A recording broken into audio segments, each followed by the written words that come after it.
새 예루살렘이 창조의 회복이죠. 그죠? 그래서 이제 새 성전이 되는 거잖아요. 그죠? 새 성전이 되는. 에덴 정원도 에덴 동산도 필연적으로 이렇게 회복이 될 수밖에 없다 하는 것을 우리에게 이제 보여주는 것이죠. 그래서 그 오늘 집중적으로 우리가 볼 내용이 뭐냐면 생명수의 강 하는 걸 보게 될 거예요.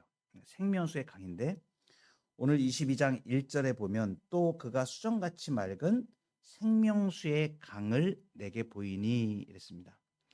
어, 일단 이제 생명수인데 생명을 주는 물이죠. 생명을 주는 물인데 이 생명을 주는 물이 단순히 조금 이렇게 샘물처럼 이렇게 나오는 그 정도가 아니라 지금 어떻게 된 거예요? 강을 이루는 거예요. 강을. 그러니까 이 강이 되어진다는 것은 굉장히 그 큰 그 규모잖아요. 공급원이 대규모잖아요. 이것은 뭐냐면 대규모의 공급. 쬐끄만 물에서는 그 물로 인하여서 일어날 수 있는 생명의 파급 효과가 조금뿐이 안 되겠죠, 그죠? 그런데 이게 강이 된다 그러면은 어떤 의미를 가질까요? 그 강의 생명력으로 그 생명수가 강같이 흘러가니까 그 강의 생명력으로 굉장히 풍성한 생명의 열매들이 맺을 것을 이제 기대할 수가 있는 거죠. 이게 이제 바로 생명수의 강이라는 것은 지금 그 대규모 공급원이라는 우리에게 그러한 그 시사를 해줍니다. 좀 이따가 창세기와 이제 에스겔서를 통해서 이제 확인이 되집니다. 먼저 여기 수정같이 빛나는 이렇게 수식어가 붙어 있죠. 생명수의 강인데 수정같이 맑은 이렇게 했습니다. 원문에 보면 수정같이 빛나는 이렇게 표현되어 있습니다. 이것은 뭐냐면 수정같이 맑다.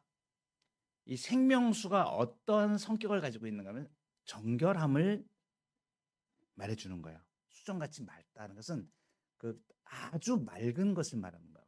맑은 정결함을 보여주는 것이죠. 그러니까 이 생명수의 강을 이제 우리가 이해할 때 우리가 예루살렘에 대해서도 우리가 보았듯이 그 건축 구조물 그다음에 그 내부의 상태 이런 것을 다 구약의 이사야서에서 특별히 성전을 예언한 것은 이사야서에서 우리가 그대로 다 보았지 않습니까? 그래서 영광, 마지막 날의 영광, 그다음에 그 많은 왕들이 그 예루살렘으로 들어오는 것 이런 건 전부 이사야서에 예언돼 있었던 것 지난 시간에 우리가 했지 않습니까? 그래서 이제 이 새 예루살렘의 내부의 모습 할 때도 구약에 예언된 부분들이 그대로 어떻게 된다? 성취가 된다. 성취야. 그러니까 이 성취와 완성이에요. 성취와 완성. 그러니까 성취와 완성 이것을 얘기하면 항상 성취하시고 완성하시는 분이 누구세요? 예수 그리스도시다. 이건 아주 이제 우리가 공식처럼 주기도문 할 때도 저희가 공부를 했는데 창조와 섭리와 구속과 성취와 완성이라는 이 거룩한 설계를 영원 전에 단번에 마치셨죠. 이것이 하나님 삼위일체 하나님의 작정이었지 않습니까? 그래서 그것을 성취하시는 분이 누구신가? 완성하시고 성취하시는 분 예수 그리스도를 말합니다. 예수 그리스도로 인하여 완성되는 것이죠. 그래서 어린 양 예수 그리스도의 완성 성취와 완성으로 인해서 이제 이 하나님의 보좌에 원래는 하나님이 앉으시잖아요. 하나님의 보좌에 하나님만 있으시잖아요. 그런데 요한계시록을 이제 통과해서 맨 마지막에 완성될 때는 그 보좌에 하나님과 어린 양이 함께 앉아 계십니다. 그러니까 누가 성취하신 거예요? 예수 그리스도를 통하여서 성취하신 것이죠. 삼위일체 하나님께서 작정하신 것을 이 거대한 구원 역사에서 완성하신다. 하나님 나라의 완성 이것은 무엇을 말하냐면 극한 구속 역사의 절정을 말하는 거고 아주 영광스러운 것을 말하는 거예요. 그러니까 더 이상 영광스러울 수가 없는 상태의 완벽한 완성으로 완전한 하나님의 완전하심이 이제 드러나시는 거죠. 거기에서. 그러니까 우리가 상상할 수 없는 일들이 일어나는데 그것을 예시로 지금 이제 미래에 되어질 일들을 마지막 날에 되어질 하나님 나라의 완성을 지금 요한계시록을 통해서 다 보여주시는 거예요. 우리에게 다 보여주시는 거예요. 그러니까 너무나 선명하죠. 이 그림이 너무나 선명하다. 어, 이제 이사야서를 통해서 새 예루살렘 성전이 완성되는 성취, 새 예루살렘으로 성취되는 걸 보였듯이 구약에 있는 그러한 모습들이 이제 요한계시록 지금 오늘 이제 새 에덴의 모습에서 완성이 되는데, 그러면 그 에덴의 모습, 처음 모습에서 우리가 한번 돌아서 가보는 거예요. 그리고 중간에 선지자를 통하여서 보여줬던 그 에덴의 모습을 다시 우리 어떻게 회복하시는가, 그걸 보고 그 다음에 요한계시록 지금 이제 우리가 오늘 본문에서 보는 22장 1절부터 5절에 생명수의 강이 이루어지는 거, 이걸 보는 거예요. 오늘은 이제 시간상 생명나무까지는 못 들어가고 22장 1절에 있는 생수의 강만 오늘 다루기로 합니다. 요 강 하나만 다루고 다음 시간에 이제 생명나무하고 그 다음에 이어지는 그러한 그 내용들을 우리가 이제 살펴볼 거예요. 자, 그러면 창세기로 이제 우리가 들어가 볼게요. 창세기 구약 배경, 이 생수의 강의 배경은 창세기 2장 10절에 나옵니다. 제가 앞에 띄워드리도록 하겠습니다. 창세기 2장 10절부터 14절은 창세기 2장입니다.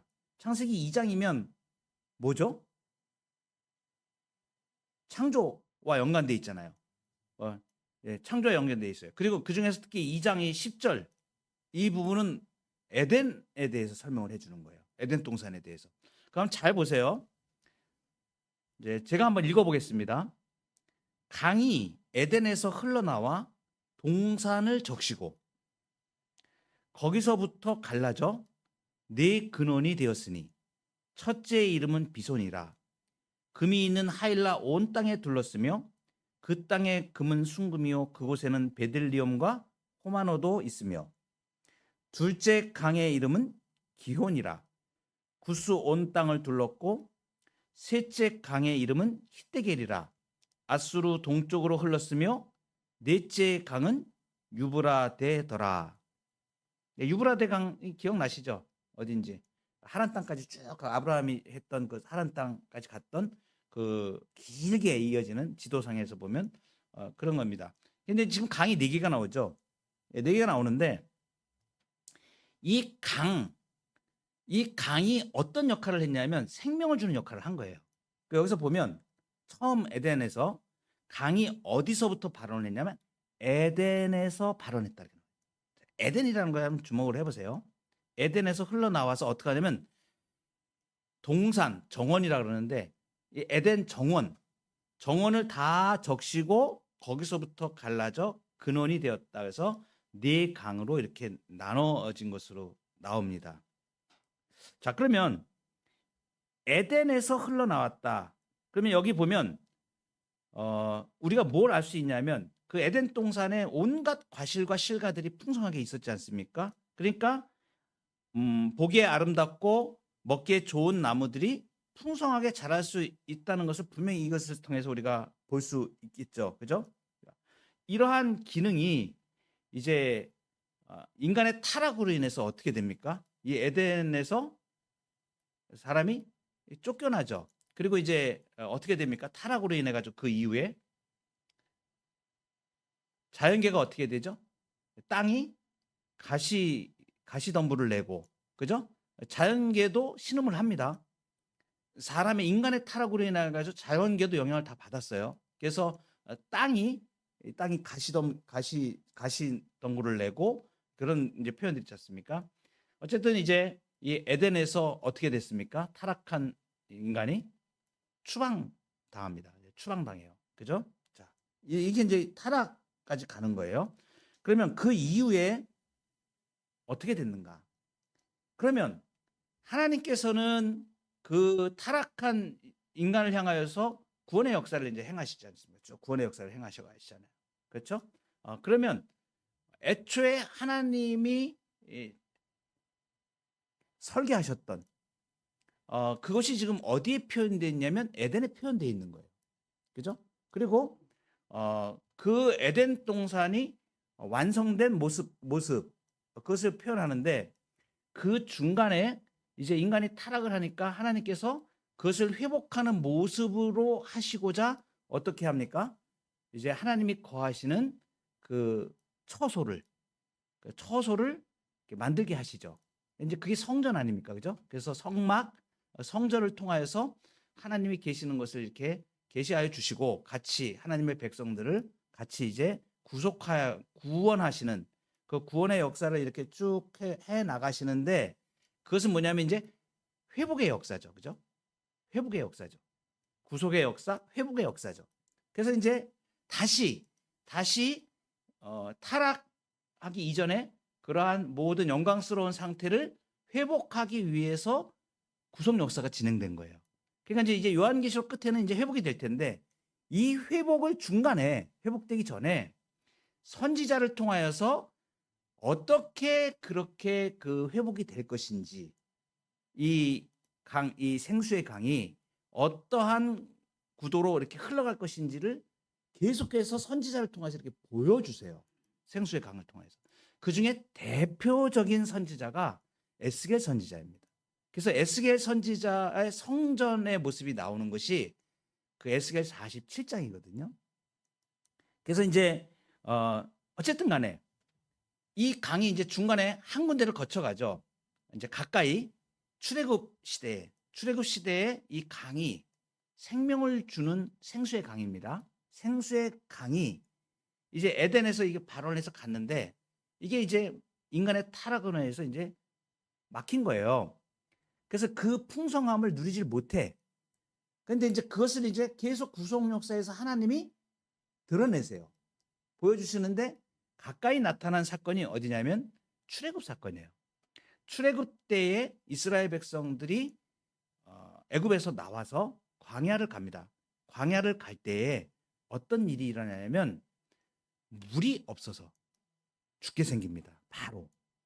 그래서 이제 그것이 이제 어디 나오냐면 민수기 20장에 나오는 잘 아는 우리가 잘 아는 내용이에요. 따로 찾아보진 않도록 하겠습니다. 무리바 물 사건이에요. 이스라엘 백성들이 원망하죠. 우리에게 물을 주세요. 가축도 다 죽게 생겼고 물이 없으니까. 그때 하나님이 어떻게 하십니까? 반석에서 물이 나게 하세요. 모세에게 반석을 치라고 말씀합니다. 반석에서 물을 내라 그러십니다. 그죠? 자, 이제 이게 지금 뭐예요? 생명이 없어 죽어가는 그 생수의 강이 하나님의 구원의 역사 속에서 계시된 거예요. 이렇게 생수의 강이 튀어나온 거예요. 그러니까 이제 잘 보세요. 이제 우리가 앞으로 성경을 읽을 때에 이러한 내용들을 잘 기억을 하고 있으면 이제 구약 창세기부터 쭉 되어지는 선지 시대, 왕 시대 이렇게 해서 되어지는 일들 중에 어떠한 일이 일어났을 때 거기에 그 사건 속에 누가 계셨다? 삼위일체 하나님이 계셨다. 그럼 누가 계시된다? 예수 그리스도가 계시된다라는 걸 알 수 있죠. 그럼 바로 이제 이런 것들을 말하는 거예요. 지금 무리바의 물 사건에서 반석에서 물이 나왔는데 그 물이 뭐냐 이거예요. 우리가 생각할 땐 그냥 물리적으로 사람들이 목이 마르니까 하나님이 그 백성을 긍휼히 여기셔서 물을 주셨다. 그러면 그냥 물리적으로 우리가 마시는 물을 말하는가? 아니다 이거죠. 그래서 바울이 고린도 전서 10장 4절에서 이걸 해석을 해요. 제가 해석한 게 아니고 사도 바울이 해석을 해요. 뭐라고 해석을 합니까? 그때 그거 이스라엘 백성들이 반석에서 물 마셨잖아. 그 반석이 누구를 말하냐면 그 반석이 예수 그리스도를 얘기하는 거야. 이렇게 고린도전서 10장 4절에 바울 사도가 그걸 해석을 해줘요. 기가 막히죠? 우리는 이런 해석이 없으면 감히 그 생각을 잘 못합니다. 우리의 영적인 눈이 무뎌져서. 근데 사도를 통하여서 그 해석을 우리에게 보여주신 거야. 그러니까 이제 우리가 아는 거죠. 그러면 그때 무리바에서 그 반석, 물이 나온 그 반석이 누구시다? 예수 그리스도시구나. 라는 건 이제 우리가 알게 되잖아요. 그죠? 그러면 그 예수 그리스도가 지금 뭐라는 거예요? 생수의 강이시라는 거죠. 예수님이 생수의 강이 되는 거예요. 그 출애굽기에는 반석으로 나타났지만 이 반석이 예수 그리스도를 말하기 때문에 근원이 되시는 거잖아요. 그러니까 바로 이 근원, 생수의 강이 되신다라는 거예요. 그러니까 이 생명이 지금 누구로부터 나온다? 예수 그리스도로부터 나온다. 그러니까 이걸 말하기 위해서 지금 성경이 그렇게 많은 장치들을 이렇게 해줬던 거예요. 그러니까 이 생명이 누구로부터 나오는가? 바로 예수 그리스도로부터 나온다. 그러면 생수의 강은 예수 그리스도로부터 나오는 것을 말한다. 그러면 보세요. 그 생수의 강을 만난 사람이 있죠. 언제요? 예수님이 이 땅에 공생의 사역을 하시는 동안에 그 생수의 강을 만난 사람이 있습니다. 대표적으로 떠오르는 사람이 누굴까요? 생수의 강을 만난, 물론 많은 사람들이 다 만났죠. 그런데 아주 선명하게 생수의 강이라고 표현한 사마리아 여인, 그죠? 요한복음에는. 이제 이해가 되시죠, 이제? 그래서 지금 이 무리바의 물 사건에서 생명을 주신 분이 예수 그리스도신데, 그분이 성육신 하셔서 혈과 육을 입으시고 이 땅에 오셔서 무엇을 주신다? 생명을 주신다. 그 생명을 주시는 대표적인 그 예가 사마리아 성의 여인이에요. 그죠? 그가 생수의 강을 만나. 내가 너에게 영원히 목마르지 않는 물을 주겠다. 그러니까 이 뜻이 지금 이 내용을 이해를 못하면 이해가 안 되는 거예요. 예수님이 사마리아 여인을 딱 만나가지고 내가 주는 물은 영원히 목마르지 않는다라는 이 말씀은 뭐냐? 예수님의 생명을 말하는 거거든요. 그러니까 바로 이것이 뭐냐면 창세기에 생명수의 강이 흘렀는데 그것이 타락으로 인하여 중단되었던 그 역사가 무리바 물사건을 통하여서도 하나님이 계시하여 주시고 중간중간에 선지자를 통하여서 계시를 하여 주시고 그분이 직접 오셔가지고 생명을 공급하는 생명수의 강의 원천이 되심을 보여주신 사건이 공생의 사건이고, 그리고 그 생명을 완전히 이루신 것이 십자가 사건이고, 그로 인하여서 그 예수 그리스도를 믿는 주의 백성들이 영원한 생명을 얻는 거죠. 영생을 얻는 겁니다. 그러니까 이제 이 내용을 쭉 보시면 이 생명의 역사를, 구속의 역사를 이루시는 분이 예수님이니까 맨 마지막에 지금 요한계시록에 있어서 이 1절에 보면 거기 22장 1절에 또 그가 수정같이 맑은 생명수의 강을 내게 보이니 하나님과 및 어린 양의 보좌로부터 나와서, 여러분 이 한 표현이 굉장한 표현이에요. 원래 보좌는 그냥 하나님의 보좌예요. 그런데 여기 지금 요한계시록 하나님 나라가 완성되는 이 국면에서는 지금 뭐라고 표현하고 있는 거예요? 하나님과 어린 양의 보좌라고 표현해요. 왜냐하면 예수님이 생명의 그 역사를, 구속의 역사를 다 이루셨기 때문에 이제 하나님과 영원히 동등한 자리에서 삼위 하나님으로 이제 그 보좌에 앉아 계시는 것을 말합니다. 그러면 그 중간에 이제 출애굽기를 거쳐서 그 반석으로 표현된 생명의 강 예수님이 이 반석이 중간에 어떤 역할을 했는가? 에스겔 선지자를 통하여서 말씀해 주신 내용을 우리가 한번 확인을 해보기를 원합니다. 에스겔서 47장 1절부터 5절에 성전으로부터 물이 흘러나오는 과정을 얘기를 하고 있어요. 그가 나를 데리고 성전문에 이르시니 성전의 앞면이 동쪽을 향하였는데 그 문지방 밑에서 물이 나와 동쪽으로 흐르다가 성전 오른쪽 제단 남쪽으로 흘러내리더라. 다시 천척을 측량하시니 물이 내가 건너지 못할 강이 된지라. 그 물이 가득하여 헤엄칠 만한 물이요 사람이 능히 건너지 못할 강이더라. 생수의 강을 말하는 거예요. 이것이 흘러나오기 시작, 성전에서부터 흘러나오는 이 물이 점점 어떻게 되냐면 그 에스겔서에 보면 점점 많아져요. 그리고 시내가 돼서 흐르다가 점점 더 많아지다가 지금 어떻게 된 거예요? 이제 완전히 강이 헤엄쳐서 능히 건너지 못할 강이 됐는데 어디서부터 나와요? 그 문지방 성전 문지방 밑에서 물이 나와 이렇게 말씀하시죠. 그러니까 이게 지금 이 소성케 하는 물이 어디서 나온다? 성전에서 나온 것이다. 그러니까 지금 아까 창세기에 2장 10절에서 물이 에덴에서 나와서 동산을 적시고 그리고 네 지역으로 이렇게 쭉 흘러서 네 강이 된 것처럼 지금 여기 에스겔서에서는 성전에서 솟원케 하는 물이, 이 솟원케 하는 물이 성전에서 나와서 그 에덴에서 모든 그 강물이 정원의 식물 촉촉해 한 것처럼 그렇게 지금 그 역할을 한다라는 것을 보여주는 겁니다. 성전에서 나온 생명수의 말을 말하는 거예요. 예수 그리스도의 생명의 근원 되심을 동일하게 우리에게 말해줍니다. 그리고 나서 이제 그 생명수의 강이 흘러가는 모습을 이제 보여줍니다. 여기 보면 아까 창세기에 보면 금이 있는 하일라 온 땅에 둘렀고 어디로 가 구스 온 땅에 둘렸고 그 온 땅에 뭘 줬다는 거예요. 좀 생명의 역할을 감당했다는 것을 말하잖아요. 그 물이 흘러갈 때에. 그런데 이제 그러한 동일하게 그러한 생수의 강이 지금 에스겔서를 통하여서 계시된 부분이 어떻게 됐는가를 이제 잘 보여주는 것이 에스겔 47장 7절부터 12절 말씀이에요. 기니까 제가 읽어서 나가도록 하겠습니다. 앞에 보시면서 내가 돌아가니 강 좌우편에 나무가 심이 많더라. 그가 내게 이르시되 이 물이 동쪽으로 향하여 흘러 아라바로 내려가서 바다에 이르리니 이 흘러내리는 물로 그 바다의 물이 되살아나리라. 이 강물이 이르는 곳마다 번성하는 모든 생물이 살고 또 고기가 심이 많으리니 이 물이 흘러들어가므로 바닷물이 되살아나겠고 이 강이 이르는 각처의 모든 것이 살 것이며 또 이 강가에 어부가 설 것이니 엔게디에서부터 에네글라임까지 금을 치는 곳이 될 것이라. 그 고기가 각기 종류를 따라 큰 바다의 고기같이 심이 많으려니와.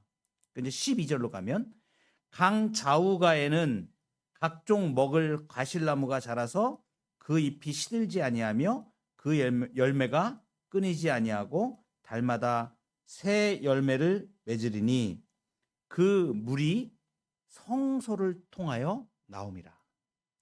그 열매는 먹을 만하고 그 잎사귀는 약 재료가 되리라. 이렇게 말씀하십니다. 지금 이 내용을 보면 어떤 내용이에요? 한마디로 이 강물이 지금 그 성소에서 흘러나와서 흘러가는데 바다까지 가서 죽은 바다를 다 살린다는 거예요. 이 강물이 가는 곳마다 생명의 역사가 일어나는 거예요. 강물이 흘러가는 곳마다 동쪽으로 아라바로 내려가서 흘러내리는 것이 바다의 물이 되살아나고 그리고 이제 이 강물이 이르는 곳마다 모든 생물이 막 살아나는 거예요. 강이 굉장히 이 생명을 주는 겁니다. 고기가 심이 많겠다. 그래서 이 강가에 어부가 막 서서 고기를 막 잡는 거예요. 고기가 너무 풍성하니까. 그래서 엔게디에서부터 에네글라임까지 굉장히 긴 거리를 말합니다. 이 강물이 흘러가는 모든 곳에 그 거리 곳곳에 그 고기가 많아서 많은 사람들이 그 생명을 다 얻는다 이렇게 금을 치는 곳이 된다 이렇게 지금 얘기를 하는 거예요. 그리고 이제 12절에 이제 절정인데 강 좌우가에는 각종 먹을 과실나무가 자라서 그 잎이 시들지 아니하며 그러니까 이 강 좌우에 물로 인해서 그 나무들이 실과를 막 잔뜩 맺는 것을 말하죠.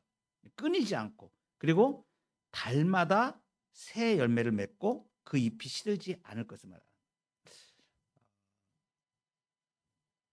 시냇가에 심은 나무가 그 잎사귀가 마르지 아니함 같은 그렇죠.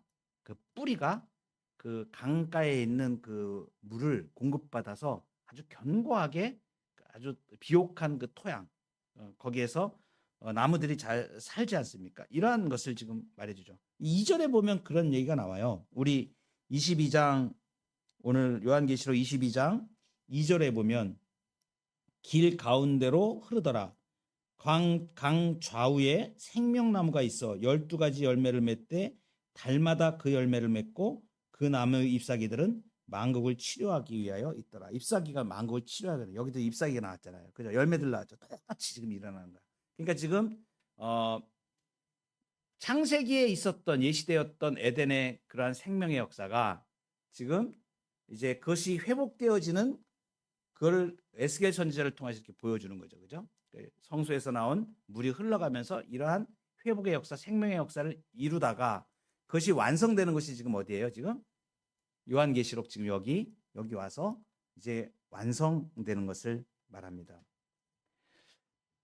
이 물의 역사, 이 생명의 역사, 이것을 예수님이 이 땅에 오셔서 성취하시는 것을 가장 잘 보여주는 그 부분이 요한복음 7장 37절에 나옵니다. 보시면 같이 한번 읽어볼까요? 시작. 명절 끝날 곧 큰 날에 예수께서 서서 외쳐 가라사대 누구든지 목마르거든 내게로 와서 마시라. 나를 믿는 자는 성경의 이름과 같이 그 배에서 생수의 강이 흘러나리라 하시니 이는 그를 믿는 자의 받을 성령을 가리켜 말씀하신 것이다. 아멘. 명확하게 말씀하시죠. 생수의 강이 누구시라고요? 믿는 자들이 받을 성령을 말합니다. 성령의 역사가 흘러가는 것을 말해요. 생수의 강을 체험한 그 사마리아 성 수가성의 여인, 그 치료받고 난 다음에 그가 완전히 인생에서 새로운 삶을 살죠. 생명의 삶을 살게 되죠. 그리고 물동이를 버려두고 마을로 뛰어가가지고 사람들한테 내가 메시아를 만났다라고 막 말하고 다니잖아요. 그러면서 이제 이 생수의 강이 흐르는 곳에 예수님이 가시는 곳마다 치유의 역사가 일어났죠. 예수님이 생명의 근원이 되시기 때문에, 그죠? 그리고 이제 예수님이 지상 사역하실 동안에는 예수님이 가시는 곳마다 치유의 역사가 일어나요. 그러니까 어떻게 됩니까? 죽은 자들이 살아나고, 눈먼 자가 눈을 뜨고, 포로된 자가 자유케 되어지고, 그죠? 앉은 맹이가 일어나고, 맹인이 눈을 뜨고, 눌린 자가 자유롭게 되는 이 역사, 해방의 역사가 일어나요. 자유의 역사가 일어나잖아요. 치유의 역사가 일어나요. 예수님이 이 땅에 계시는 동안 바로 생수의 강이 되심을 직접 보여주시고, 그리고 또 이제 예수님이 승천하시면서는 성령을 부어주셔서, 그죠? 믿는 자들이 그 성령을 받아서 어떻게 돼요? 예수님이 이루셨던 그러한 생명의 역사가 성령을 통하여 계속하여 일어나는 것을 우리에게 말씀해 주시는 거예요. 그러니까 이 마지막으로 갈수록 어떻게 돼요? 이 교회 가운데 교회를 통하여서 성령의 역사가 흘러가면서 성령의 역사가 구속의 역사가 일어나는 거예요. 구원의 역사가 일어나는 거예요. 쉽게 얘기하면. 그래서 어떻게 됩니까? 교회에 들어오는 자들이 어떻게 되는 거예요? 생명을 얻는 거예요. 성령의 역사로, 그죠? 교회에 들어오는 자들이 예수 그리스도를 만나고 생명의 역사를 일어나는 거예요. 살아나는 거예요. 살아나는 거예요. 죽었던 자들이 살아나는 역사가 일어나는 거예요. 이게 생명의 역사입니다. 그것이 충만하게 완전히 다 완성되는 것이 지금 새 에덴의 완성을 지금 보여주는 거예요. 그래서 이 회복의 중심에 성령이 계시다 하는 것을 우리에게 보여줍니다. 정리하면 창세기에 나왔던 그 생수의 강, 오늘 요한계시록에 등장하는 생수의 강은 그냥 요한계시록에서 뚝 지금 나온 게 아니고 그 전에부터 계시되어져서, 그죠? 계시되어져서 선지자를 통하여 계시하여 주시고 이 생명의 역사가 어떻게 일어날 것을 계시하여 주셨는데 그 생명의 원천이 되신 예수 그리스도가 이 땅에 오셔서, 그죠? 치유의 역사, 생명 회복의 역사를 행하시고 구원의 역사를 행하시고, 그죠? 그래서 구원의 역사를 쭉 이루셔서 그것을 완성하시는 것을 우리에게 보여주고 있다. 생명의 충만함이 넘치는 종말의 교회. 그래서 이제 이 마지막 교회의 모습은 어떻게 되는 거예요? 지금 이 생수의 강이 보여주는 게 뭐예요? 충만한 생명력이죠. 충만한 생명력. 교회가 바로 들어오는 모든 자들이 치유받고 교회 가운데 충만함을, 생명의 역사를 같이 누려갈 것을 말합니다. 그래서 이 새 예루살렘에서 있는 이 생명수 강은 두 가지 특징을 가지고 있어요. 하나는 뭐냐면 하나님과, 아까 앞에서부터 제가 말씀드렸지만 하나님과 어린 양의 보좌로부터 흘러나온다. 이것은 이 보좌는 지금 이제 생명의 근원 되신 예수 그리스도께서 완성하셔서 하나님과 어린 양이 공유하고 있는 보좌인 것을 우리에게 보여주고 있습니다. 그리고 이제 새 예루살렘에서 나오는 이 생수의 강은 독특한 점이 있는데 22장 2절에 보면 특별히 이렇게 설명해 주고 있어요. 길 가운데로 흐르더라 이렇게. 길 가운데로 흐르더라. 이 길은 어떤 길이냐면 새 예루살렘의 길을 말합니다. 그러니까 이 생수의 강이 지금 새 예루살렘의 중앙을 쫙 관통하면서 생수의 강이 흘러가는 걸 말하는 거예요. 그러면 한번 생각을 한번 해보세요. 이것이 무엇을 말하는가? 원래 이제 고대 도시를 보면 고대 도시는 그 도시의 중앙으로 물이 흘러가면 범람하게 됩니다. 왜냐하면 치수 관계나 이런 것을 제대로 할 수 있는 그러한 그 공학적인 발전이 없었던 시대이기 때문에. 그러니까 어떻게 고대 도시들은 설계를 하냐면 그 강이 있으면 강이 이렇게 도시를 돌아서 가게. 강이 도시를 이렇게 옆으로 돌아서 이렇게 가면서 가도록 이렇게 하는 것이 대부분인데 지금 여기는 생명수의 강이 도시를 관통하는 것으로 되어 있죠. 이것이 무엇을 말하는 것인가? 이것은 뭐냐면 그 새 예루살렘이 교회를 말하죠. 이 교회 가운데 생수의 강이 이렇게 쭉 흘러가고 있는 것은 뭐냐면 이 새 예루살렘 교회가 생명을 지속적으로 받아서 충만하게 공급받는다는 것을 강조하기 위해서 이 새 예루살렘의 길 한가운데로 생수의 강이 흘러가는 것을 말해요. 성령의 역사가 교회 가운데 충만한 것을 상징적으로 좀 말해요. 주는 표현이에요.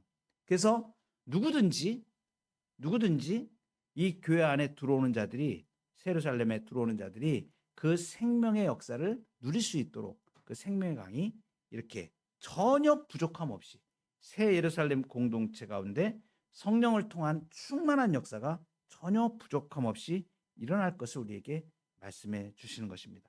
생명을 지속적으로 이제 공급받게 되는 그 모습을 우리에게 말해주는 것이죠. 이것을 우리에게 말씀해 주시는 큰 뜻이 무엇입니까?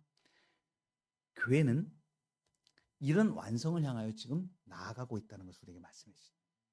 그래서 믿는 자들이 이 주님의 일을 해가며 우리가 사명을 따라서 교회를 섬기고 믿음의 길을 갈 때에 이것을 명확한 표지를 보고 성령께서 이곳을 통하여서 교회를 통하여서 생명 구원의 역사를 마지막 날에 충만히 이루어 가신다. 그래서 이 물이 흘러가는 곳마다 우리의 힘이 아니고 예수 그리스도의 능력, 성령의 능력으로 사람들이 치유되어지고 회복되어지는 역사가 일어납니다. 그래서 절망과 공포와 답이 없는 인생 가운데 사는 사람들, 그 사람들이 이 교회로 와서 치유받고 예수 그리스도는 치유의 역사입니다. 예수님은 완전한 해방을 주시는 분이세요. 그냥 우리 하나님은 그냥 부족함이 없으신 분이기 때문에 그 하나님의 속성을 우리가 공부할 때 완전하시다 그러죠. 그러니까 치유하시면 완전하게 치유하시는 거예요. 그래서 그 하나님의 역사는 사람을 완전히 통째로 바꿔놓습니다.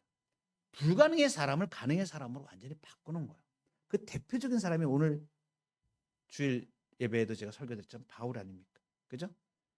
스데반을 죽이고 예수님을 적대하기까지 예수님을 믿는 자들을 다 말살하려고 갔던 그런 큰 죄악을 저지른 자를 어떻게 했다고요? 선택하셔서 다메섹에서 도상에서 만나주시고 음성을 들려주시고 그를 회심시켜서 완전히 성령에 붙잡힌 사람으로 바꿔버리시잖아요. 하나님 완전하신 거예요. 우리에게도 그런 일들이 일어나고 이 교회를 통하여서 성령의 역사가 그렇게 일어날 거예요.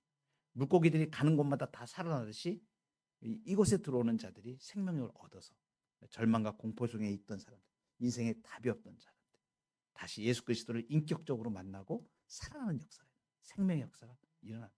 이 비전을 갖고 주의 몸된 교회를 섬겨가도록 우리에게 힘을 주시는 그리고 이 마지막 날에 성령의 이 충만한 역사 가운데 우리가 지치지 않고 하나님의 역사를 보며 하나님의 놀라우신 영광을 우리가 찬양하게 될 것입니다.